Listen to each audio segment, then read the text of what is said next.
ในปัจจุบันข้าพเจ้าจะบอกทานเกี่ยวกับวิธีการลงทะเบียนใน1 เคมได้อย่างง่ายดายและไวจากอุปกรณ์ใดหนึ่งเพื่อให้ได้รับผลกำไรใหญ่โดยการพนันกีฬาเปิดตัวท่องเว็บในโทรศัพท์หรือคอมพิวเตอร์ของทานพิมพ์1 เคมในแท็บค้นหาและไปที่เว็บไซต์อยู่ที่นั้นทานจะเข้าไปในเมนูหลักเลือกปุ่มลงทะเบียนข้าพเจ้าแนะนำให้ทานเลือกทางเลือกอีเมลเพราะว่านี้แม่นการลงทะเบียนอย่างเต็มที่กับการปกป้องข้อมูลของทาน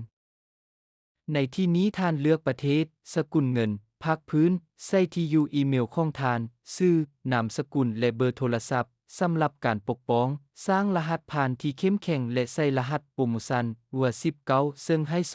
200% ให้กับเงินฝากของทานและกดปุ่มลงทะเบียนค่อยจะออกรหัสโปรโมชั่นให้กับเจ้าในคำเห็นข้างลุ่มนี้วิดีโอ